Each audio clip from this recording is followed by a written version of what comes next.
Hello and welcome to 15 Minutes of Consulting Best Practices. My name is Maria Isabel Rios, and as you know, David is not here this week. Don't worry, he'll come back. We all miss him. He'll be back really soon with us. And in the meantime, this continues to be a space where we answer your questions about your consulting firm. We answer questions you submit to us. So take advantage of it. Submit questions, whether you're joining us today live and you want to post questions in the comments. We welcome that. Also submit questions to us in between in the week as you get them, and we'll answer them in this space. Those of you who are familiar with this space know that we also welcome your insights as you're live, whether you agree, you disagree, if you have a different experience. Let's make it a space where we all contribute. And it takes a minute for me to see your comments. So drop me a line, say hi, so that I know you're here and joining me today. It's been a couple of weeks that we've been off, and we're back and ready to go. So Deidre, can you please share the first question that was submitted? Okay, so this question is from Bill. Thank you, Bill. Can I use the Overture via email or only over the phone? I was talking with a decision maker and she said it would be great to work together. I missed the chance to use the Overture. All right. Can I follow up via email or should I call her back? Okay, Bill, thank you for your questions and congratulations. Good job on what sounds like a productive conversation and on receiving excitement about potentially working together. So yay, that's a huge win. You can build on that. I'm going to make an aside for a second for those of us joining us who are not familiar with the Overture, and then we'll come back to your question, Bill. So here's a reminder about the Overture. The Overture is one of the techniques we suggest in your business development process. Is a more forward version of the turn. The turn precedes it, and the Overture is most appropriate when you're talking with A1s. A1s are your very warm relationships that are decision making. In this case, there's no specific opportunity in mind. This is what sets up the Overture versus the turn. The turn is for when there's a specific opportunity that came up in conversation. The Overture is for when there isn't. So you're in a conversation with a really warm relationship that is a decision maker, and you're going about it, and there's no specific opportunity that surfaces. So the Overture allows you to suggest a separate brainstorming session to find out ways in which you can work together. So it looks something like this, right? You're saying, okay, Jane, so interesting catching up. It would be great to work together at some point. Do you think there's a way to make that happen? And you ask your prospect that question. What you typically hear is that your prospect says, yes, I would enjoy that. That'd be fun. I'm not sure how though. What did you have in mind? And send the question back to you in some way, shape, or form. And this is your opportunity to be right side up.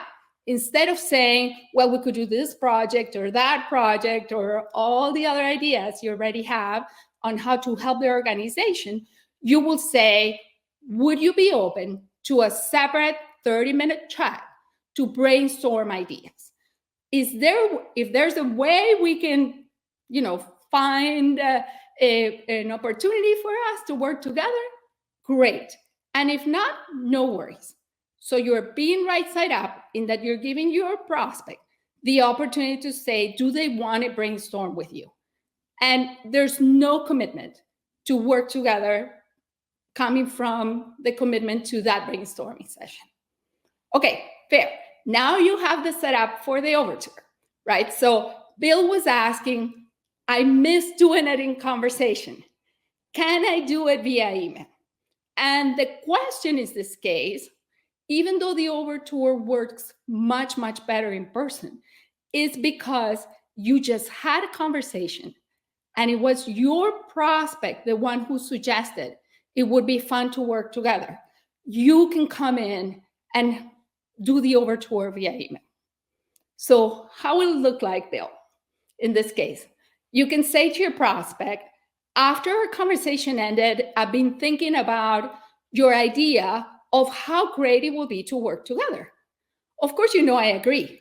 So are you open to spend 30 minutes together to brainstorm how that could look like? How about, and you give 3 calendar options. So you basically translate what you would have said in conversation into an email because it was your prospect that brought it up, and you realize afterwards that you missed the opportunity to do the overture. Okay, Bill, go forth with it. Let us know in the comments here, or send me a message how it went for you. And if any one of you has been in a similar situation, write up a comment. We look and read all of them. All right, Deidre, can you share the second question, please? Thank you. Okay, Gwen says, hello, Gwen. I received an inquiry from someone who attended a speech I gave. Congratulations, Gwen. The problem is, I don't think her company is big enough for me to sell a large project to. Should I respond to her, talk with her? What should I say? All right, Gwen. With very few exceptions, and I could probably count them with the fingers of one hand, you can't judge just by company size. Okay, you'd be surprised how many times when we think a company is small, the priorities are there and the opportunities will be there. Again, there are exceptions that I can probably count with 5 fingers that I have in one of my hands. So what is true though, and here's the challenge, is that to work sustainably with small companies, you need to solve a very real problem for them. Not that you don't need to do this with big companies, right? But small companies will relentlessly prioritize and have the funds to tackle perhaps the biggest problem or the biggest and second biggest, and not the ability to go down the line where you're tackling, second order priorities. So in this case, take your prospect or your inbound caller up on their word and spend time. Be curious about their business, about their journey, and spend a few minutes at least exploring whether there's an opportunity there for you or whether they actually end up being too small. All right, hopefully that helps. Let me know.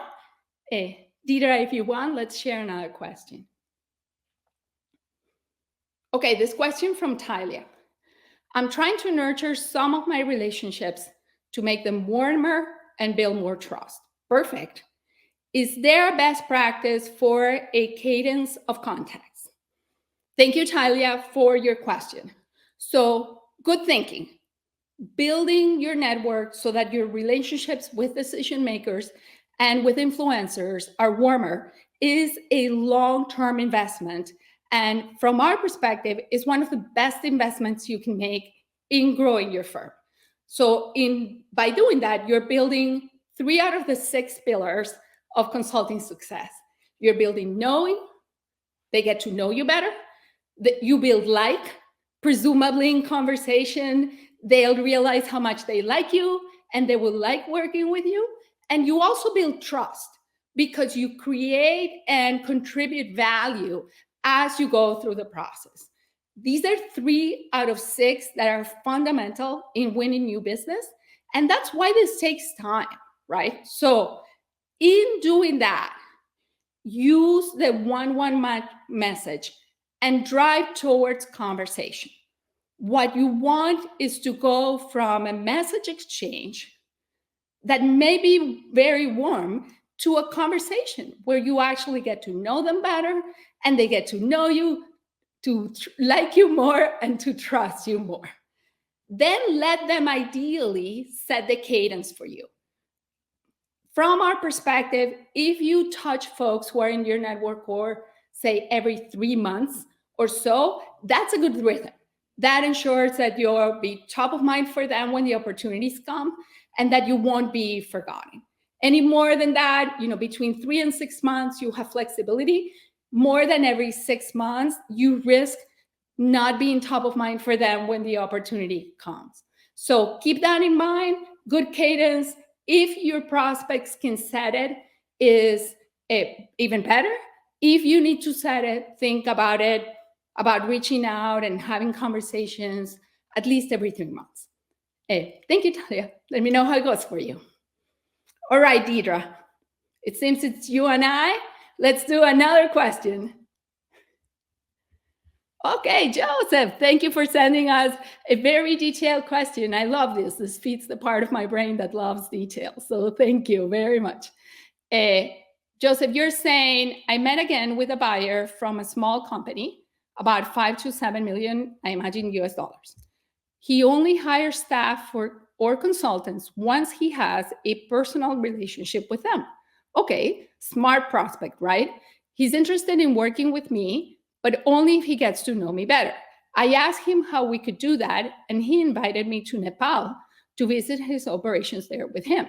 Ooh, that sounds so attractive, right? Joseph, you say that you pay about $7,000 in airfare, okay, and he pays for everything else. Because he has a small company, I'm guessing that any projects with him will be under $10,000. But once I get in with him, I will probably have a client for life. What do we think? All right, thank you for sending your question. And congrats on having a motivated prospect who has clearly laid out for you a path to work together. So I love it when folks are transparent. You know what's needed, what's required, and you're not having to guess around that, right? So will we spend, and by we, I mean in our firm, how do we think about this, right? Will we spend that much money, airfare, time out of your firm to be with a prospect and have the potential to win business? Yes, we would. Now, with that particular prospect, I'm not so sure. So here are the things you're going to put in the balance as you think about this opportunity. You see a potential of having him as a client for life.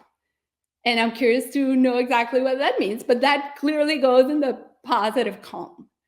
Now, a question for you is, would he grow, say, 100 times?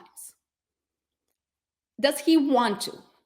If the goal is to grow by a significant multiple, then that goes in the positive column. And it goes in the positive column really strongly because your perception is that once you build a relationship with him, then you can be, say, tied in for life, then that's a good investment, right? If he's looking at maintaining the same size of company, then we have another question for you. The question in my mind is, do you have a highly replicable, low intensity solution that at the low fees of $10,000 gives you really high margins? If your answer is a resounding yes, you can do $10,000 projects for him with a repeatable process that it's low labor intensity for you and you can make a lot of money from them, then that goes in the positive column. If the answer is no, your projects will necessarily require more labor intensity, then there's a huge question mark. It probably goes in the negative column because they could potentially become a distraction. So what you're trying to figure out is, once you've made this investment, and in the best case scenario where you reinforce the relationship and secure the agreement, is the prospect of having $10,000 per project fee one that will contribute value to your company or to your firm, or will be one that will eventually become a distraction because it's lower than the threshold where you want to be, or it will require a lot of energy to deliver? With those two things in the balance, and you have your answer. Okay, and with that, it's time to wrap up. So we have a few invitations for you today, and thank you for spending this moment with me. The first one is put davidafields.com/Monday Live on your calendars. It would bring you to this space every time we run a LinkedIn Live. You don't have to worry about new links. You don't have to worry about figuring out where to come, right? So create a recurring calendar event and then join us, please. The second invitation, if you don't get David's articles yet on Wednesday, and they're funny, and they have good cartoons, and a ton of puns, do davidafields.com/subscribe and sign up. And the last invitation is to connect with David and myself on LinkedIn.